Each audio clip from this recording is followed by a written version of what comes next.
Graciliano Ramos é um dos maiores escritores da literatura brasileira e um dos principais nomes da chamada segunda geração do modernismo. A sua escrita é conhecida pelo seu estilo seco, preciso e rigoroso e que evita excesso de sentimentalismo, ao mesmo tempo que revela com profundidade a condição humana. Além de escritor, Graciliano Ramos ocupou cargos públicos e chegou a ser prefeito da cidade de Palmeira dos Índios, onde ficou conhecido pela seriedade administrativa. Em 1936, foi preso acusado sem provas de envolvimento com o comunismo, experiência que mais tarde dá origem ao seu livro chamado Memória do Cárcere. Entre suas obras mais importantes estão Caetés, Angústia, São Bernardo e Vidas Secas. Romance que o consolidou na literatura brasileira ao retratar o sertão nordestino com uma força estética e crítica social. E é exatamente sobre esse emblemático livro que vamos conversar hoje. Mas para isso eu vou me apegar a um estudo acadêmico do pesquisador Arthur Gasparin Mazzoleni. Dialoga com teóricos como George Lukács, Victor Tikhlovsky, Antônio Cândido, Rui Mourão e Carlos Alberto Abel. Mas antes de começar, deixa eu me apresentar. Olá, meu nome é Jus Ferreira, sou professora e uso este canal para democratizar a literatura na internet.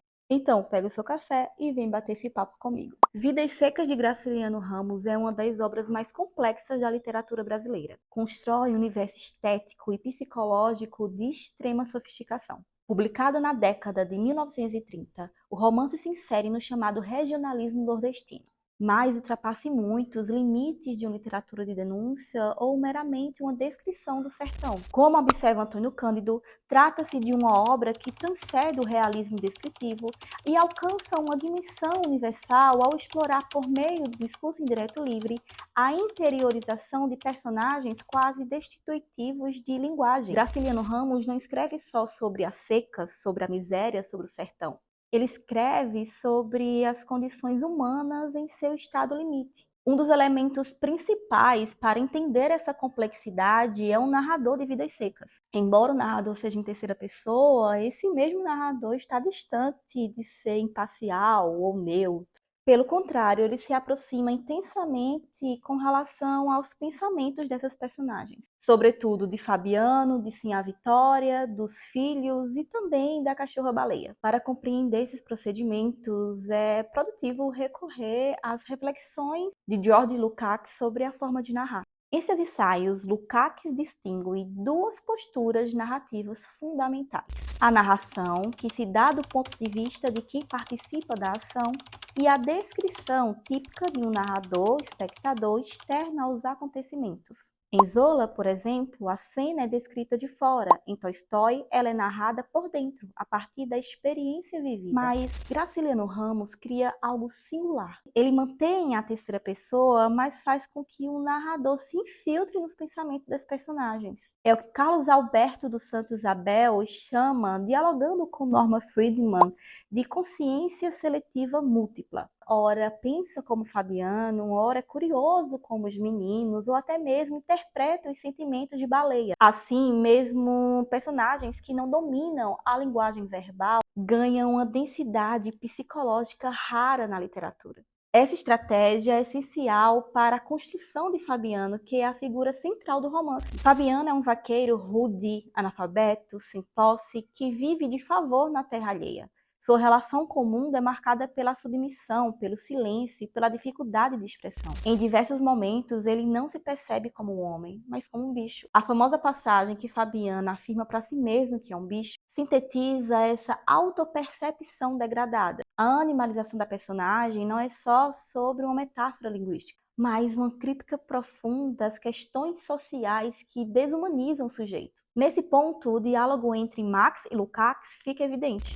Lukács, ao comentar os manuscritos econômico-filosóficos de Marx, aponta que no capitalismo as relações humanas aparecem como coisas e o valor do homem passa a ser medido por aquilo que ele possui. Fabiano internaliza essa lógica diante do patrão, do soldado amarelo, até dos agentes da cidade. Ele se encolhe, aceita a injustiça e acredita estar errado por ser bruto e ignorante. Mesmo quando desconfia que foi roubado nas contas, ainda assim ele acha que o errado foi ele e até culpabiliza a esposa. O narrador acompanha esse processo mental com extrema delicadeza, revelando um pensamento fragmentado, contraditório, marcado pela submissão e pela raiva contida. Ao mesmo tempo, Graciliano constrói uma interioridade que dialogam fortemente com o formalismo russo, especialmente com Viktor Shklovsky em A Arte como Procedimento. Shklovsky afirma que a função da arte não é tornar o mundo mais reconhecível,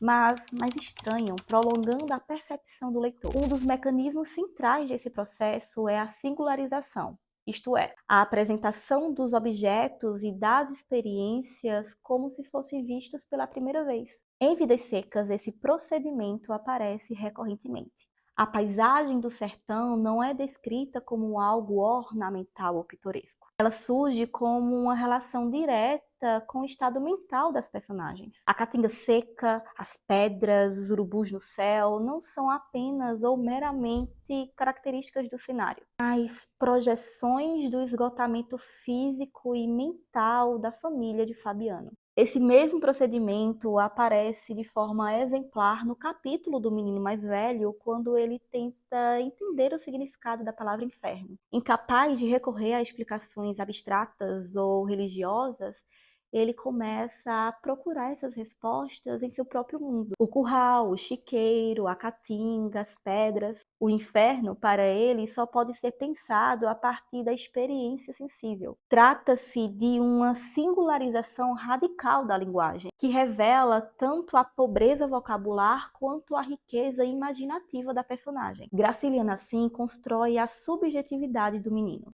Não por meio de discursos elaborados, mas por meio de um esforço quase físico de pensar o mundo. Outro conceito fundamental de Shklovsky que se aplica ao romance é o paralelismo. O menino mais novo é impossível, admirador do pai, encantado com a força e a destreza do vaqueiro. Para ele, Fabiano é quase um herói épico, capaz de dominar animais bravos e enfrentar o perigo. Já o menino mais velho é introvertido, curioso, inquieto diante das palavras e dos significados.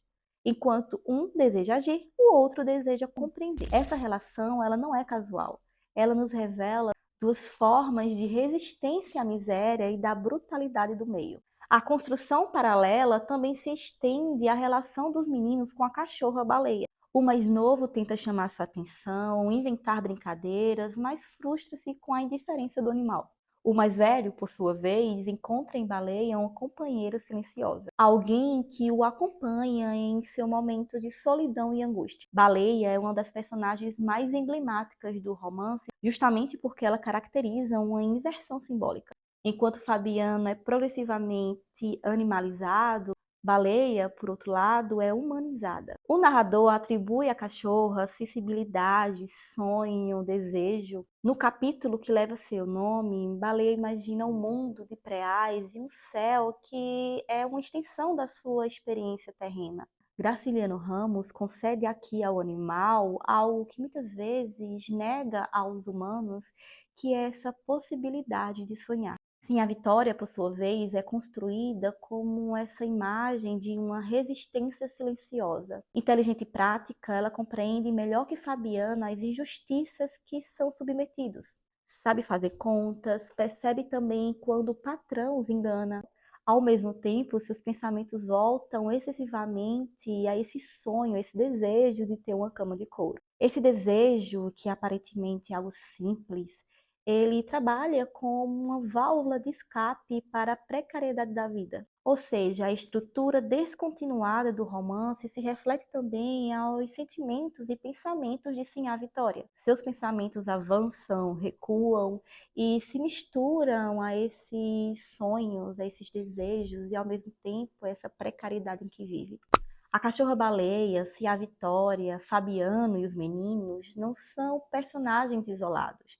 Eles são uma forma contínua da mesma história. Embora os capítulos de Vidas Secas podem ser lidos individuais, ainda assim o romance se apresenta como algo profundamente solidário, em que cada episódio acrescenta um traço à personalidade das personagens. Como afirma Antônio Cândido, Vidas Secas consegue exprimir a vida em potencial, aquilo que poderia ser, mas que é constantemente adiado pelas condições materiais da existência. Graciliano Ramos, ao dar voz ainda imediata para esses sujeitos quase silenciados, realiza uma das mais profundas investigações psicológicas da literatura brasileira, mostrando que mesmo quando a linguagem falha, o pensamento persiste e que, mesmo na vida seca, ainda há humanidade. Este foi o vídeo, eu espero muito que eu tenha te ajudado de alguma forma. Vale lembrar que todas as referências que eu utilizei eu vou deixar na descrição. Mandar um abraço especial ao pessoal da Erudição, que é o meu clube do livro, de livros clássicos e estudos literários. Estamos lendo aí Vidas Secas, então um abraço especial para eles.